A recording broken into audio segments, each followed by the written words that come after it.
Hello friends, मैं अंकित और आज की इस वीडियो में हम लोग बात करेंगे एमएस एक्सेल में रियल जॉब इंटरव्यू क्वेश्चन के बारे में। तो आइए वीडियो को स्टार्ट करते हैं और आ जाता हूं मैं अपने एक्सेल वर्कबुक पे। आपको यहाँ पे दिख रहा है कि यहाँ पे एक एम्प्लॉय का नाम लिखा हुआ है, डेजिग्नेशन लिखा हुआ है, सैलरी और बोनस लिखा हुआ है। हमारे एम्प्लॉय से एक क्वेश्चन किया गया कि आपको यहाँ पे जो भी मैनेजर है और जो भी इंजीनियर है दोनों को सैलरी के साथ 20% बोनस देना है, तो कैसे देंगे। तो अभी हम लोग यूज करेंगे और फार्मूला का। और फार्मूला काम कैसे करता है, तो आपको यहाँ पे देखिए कि अभी हम लोग लिखेंगे यहाँ पे इज इक्वल टू, और इज इक्वल टू देने के बाद यहाँ पे लगाएंगे और लगाने के बाद ओपन ब्रैकेट देंगे और लॉजिक में लिखेंगे यदि इस सेल में ज़्यादा होगा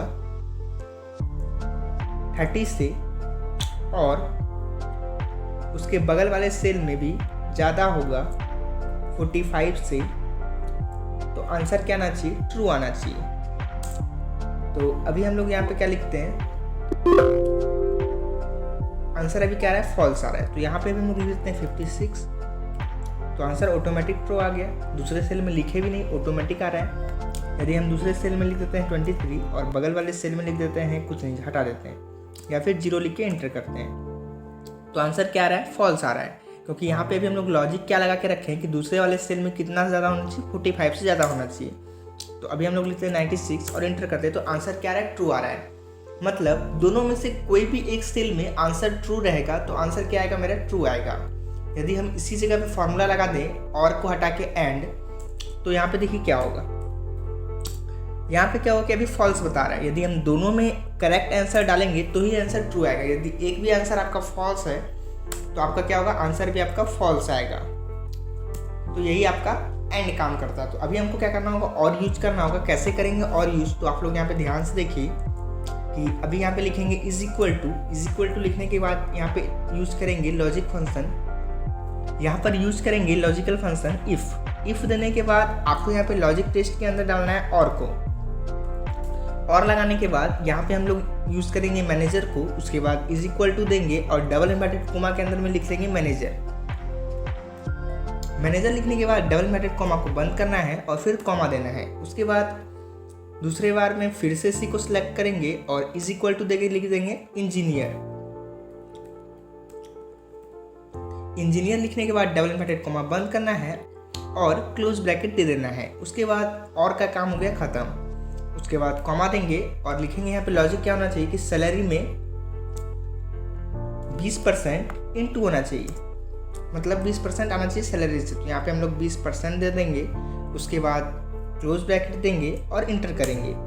तो यहाँ पे आपको दिख रहा है कि आंसर मेरा आ चुका है। आप लोग फॉर्मूला ध्यान से देखिए, यहाँ पे क्या लिखे हैं, इफ, उसके बाद और लगाए हैं यदि उस सेल में मैनेजर या फिर इंजीनियर होगा, मतलब दोनों में से कोई भी होगा, तो उसमें सैलरी में क्या हो जाएगा, 20% यहाँ पे हम लोग इंटू कर दिए, तो यहाँ पे ऑटोमेटिक यहाँ पे आ गया 20%। उसके बाद यदि हम इसी फॉर्मूला को नीचे तक ड्रैग करते हैं तो यहाँ पे क्या हो रहा है कि जिसमें मैनेजर नहीं है, जिसमें सुपरवाइजर लिखा हुआ है, उसमें क्या लिखा रहा है, फॉल्स लिखा रहा है। तो ऐसा क्यों हो रहा है, तो वहाँ पे हम चाहते हैं कि वहाँ पे कुछ नहीं लिखा है, खाली ब्लैंक रह जाए। तो ऐसा कैसे होगा, तो फॉर्मूला में आपको क्या करना है, लास्ट में आ जाना है और लास्ट में आने के बाद यहाँ पे आपको कॉमा देना है और 2 बार डबल इन्वर्टेड कॉमा देके इंटर कर देना है। तो अब हम जैसे यदि इस फॉर्मूला को नीचे तक ट्रैक करेंगे तो यहाँ पे आपको दिख रहा है क्या हो रहा है, ऑटोमेटिक जो भी जहाँ पे फॉल्स लिखा था वहाँ पे ऑटोमेटिक ब्लैंक आ चुका है। तो इस प्रकार से आप इस फॉर्मूला को यूज कर सकते हैं। यदि हम यहाँ पे एंड लगा दे तो क्या आंसर आएगा, जैसे यहाँ पे अभी हम लोग आ जाते हैं और जहाँ पे और लगाए हैं वहाँ पे लिख देते हैं एंड और इंटर करते हैं, तो आंसर मेरा क्या आ रहा है, कुछ नहीं आ रहा है। क्यों नहीं आ रहा है, क्योंकि एंड में क्या होता है कि दोनों वैल्यू मेरा करेक्ट होना चाहिए, इसलिए आंसर मेरा नहीं आ रहा है। यदि हम यहाँ से अभी इंजीनियर को हटा देते हैं और इंजीनियर को हटाने के बाद यहाँ पे हम दे देते हैं कि मैनेजर का जो सैलरी है वो ज़्यादा होना चाहिए 12,000 से, जो कि अभी है।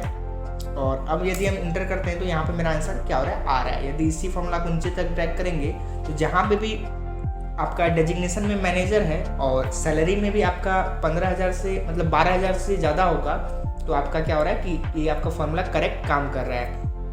तो यदि आपको एंड लगा के यूज करना है तो आपको 2 वैल्यू ट्रू डालना है, यदि और लगा के यूज करना है तो 2 फॉर्मूला आप बना सकते हैं। तो आप लोगों ने इस वीडियो में सीखा कैसे हम लोग यहाँ पे मैनेजर और इंजीनियर का बोनस को यहाँ पे सेट किए और एक रियल जॉब क्वेरी को सॉल्व किए। तो यह वीडियो आपको पसंद आया होगा, तो थैंक यू।